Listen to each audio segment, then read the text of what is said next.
Jauh sebelum Negara Kesatuan Republik Indonesia berdiri, Aceh Darussalam telah berdaulat sebagai sebuah kerajaan merdeka dan bahkan menjadi bagian dari kekhilafahan Turki Utsmaniyah.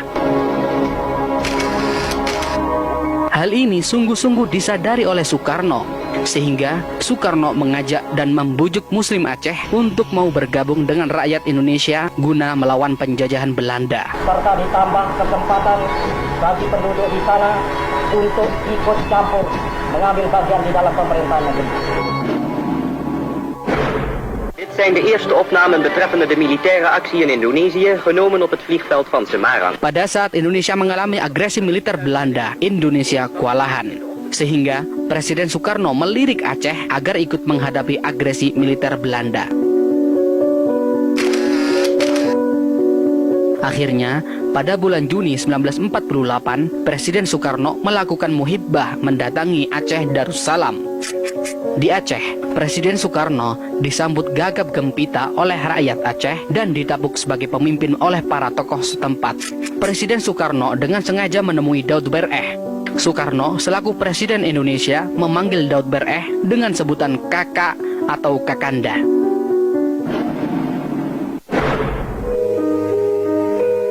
Dalam sebuah pertemuan dengan Tengku Daud Bereh, Soekarno berharap agar tokoh terkemuka Aceh itu mengajak rakyatnya dalam perjuangan melawan Belanda.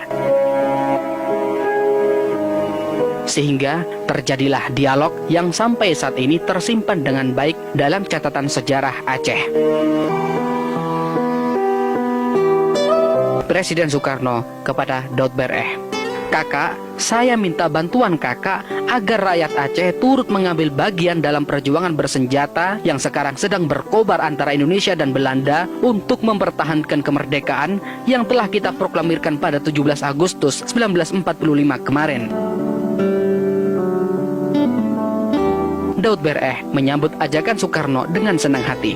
Kemudian Daud Bereh menjawab, "Saudara Presiden, saya menyatakan sanggup memenuhi permintaan tersebut asalkan perang yang dikobarkan adalah perang sabilillah, perang untuk menegakkan agama Allah. Sehingga kalau ada di antara kami yang terbunuh dalam perang itu, maka kami berarti mati syahid."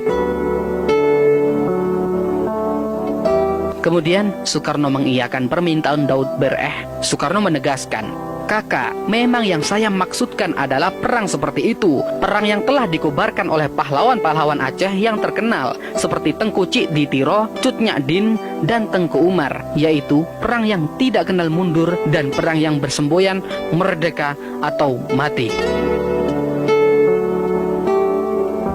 Daud Bereh menjawab, "Kalau begitu, kedua pendapat kita telah bertemu Saudara Presiden. Dengan demikian, bolehlah saya mohon kepada Saudara Presiden bahwa apabila perang telah selesai, rakyat Aceh diberikan kebebasan menjalankan syariat Islam." Akhirnya permintaan ini juga dikabulkan oleh Soekarno. Soekarno menegaskan, "Kakak, hal itu kakak tidak usah khawatir sebab 90% rakyat Indonesia beragama Islam." Kemudian Daud Bereh menegaskan kembali, "Tapi maafkan saya Saudara Presiden kalau saya terpaksa mengatakan bahwa hal itu tidak menjadi jaminan bagi kami. Kami menginginkan suatu kata ketentuan dari Saudara Presiden." Kemudian Soekarno menjawab, "Kalau demikian saya setujui permintaan kakak itu." Dan kemudian Daud Bereh menyatakan, "Alhamdulillah, atas nama rakyat Aceh, saya mengucapkan terima kasih banyak atas kebaikan Saudara Presiden. Kami mohon, sudilah kiranya Saudara Presiden menulis sedikit di atas kertas ini," kata Daud Bereh seraya menyodorkan selembar kertas kepada Soekarno. Alih-alih menyambut kertas itu, Soekarno malah terisak-isak dan lantas berkata pelan, "Kakak, kalau begitu tidak ada gunanya aku menjadi presiden kalau tidak dipercaya." Kemudian Daud Bereh menjawab, "Bukan kami tidak percaya Saudara Presiden, akan tetapi hanya sekedar menjadi tanda yang akan kami perlihatkan kepada rakyat Aceh yang akan kami ajak berperang." Seraya menyeka air matanya, Soekarno berkata, "Wallahi, billahi, kepada rakyat Aceh nanti akan saya berikan hak untuk menyusun rumah tangganya sendiri sesuai dengan syariat Islam. Dan wallahi, saya akan mempergunakan pengaruh saya agar rakyat Aceh benar-benar nanti dapat melaksanakan syariat Islam di daerahnya." Nah, apakah kakak masih ragu-ragu juga? Akhirnya, perjanjian yang termaktub dalam kertas itu disepakati bersama oleh Presiden Soekarno yang mewakili Indonesia dan Tengku Daud Bereh yang mewakili rakyat Aceh. Mendengar janji tersebut, tokoh-tokoh Aceh semakin mempercayai Soekarno. Soekarno dipersilahkan menyebutkan kebutuhan yang urgen dari pemerintahan. Akhirnya, Presiden Soekarno mengatakan, alangkah baiknya jika Indonesia menjadi kapal udara untuk membuat pertahanan negara dan mempererat hubungan antara pulau dan pulau. Mendengar itu, rakyat Aceh merogoh saku dan mencopot perhiasan yang ada di tubuh mereka. Begitu tingginya semangat untuk berkorban. Bahkan antrian para donatur, baik orang kaya maupun rakyat biasa di beberapa masjid dan pusat pemerintahan kota raja yang sekarang menjadi Banda Aceh panjangnya sampai ratusan meter. Beberapa jam kemudian terkumpullah dana $120.000 ditambah 20 kg emas. Dengan modal tersebut, Indonesia berhasil membeli pesawat kepresidenan pertama dalam sejarah Indonesia, yaitu F001 Seulawah atau Gunung Emas.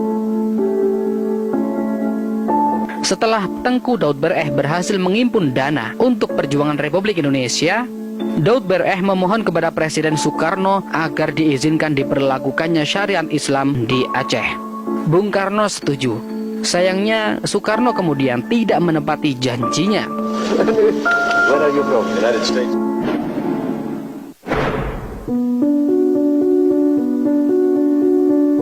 Satu tahun kemudian, pada tahun 1949, Aceh Darussalam bersedia dijadikan satu provinsi sebagai bagian dari Negara Kesatuan Republik Indonesia.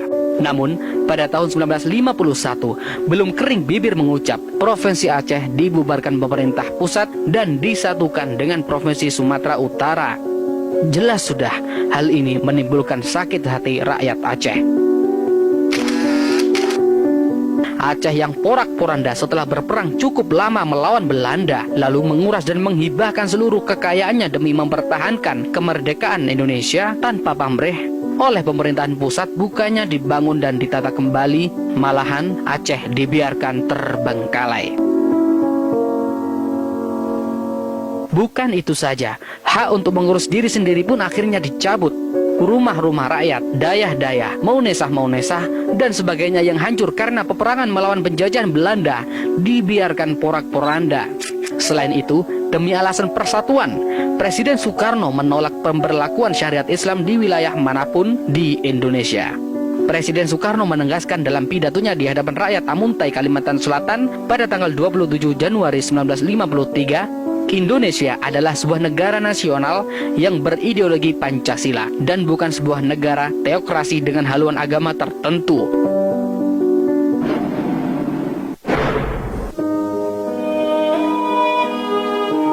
Sebagai bentuk pertanggungjawaban politik, pada September 1953, Tengku Daud Bereh memutuskan masuk hutan dan bergabung dengan DITII atau Darul Islam Sekarmaji Marijan Kartosoewirjo.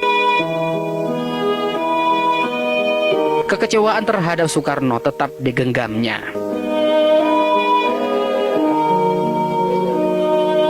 Bung Karno telah menjilat ludahnya sendiri dan mengkhianati janji yang telah diucapkan atas nama Allah. Kenyataan ini oleh rakyat Aceh dulu dianggap sebagai kesalahan yang tidak pernah termaafkan. Dari fakta sejarah ini, semoga kita senantiasa mengambil hal positif yang mungkin tidak mengurangi kehormatan sang proklamator Soekarno. Karena selain kondisi Indonesia yang pada saat itu mengalami beberapa serangan Belanda, bahkan berbagai pemberontakan membuat sang proklamator sebagai sosok pemimpin pasti sulit akan membuat suatu kebijakan dan keputusan yang akan diambilnya. Itulah sejarah antara Aceh dan Presiden Soekarno.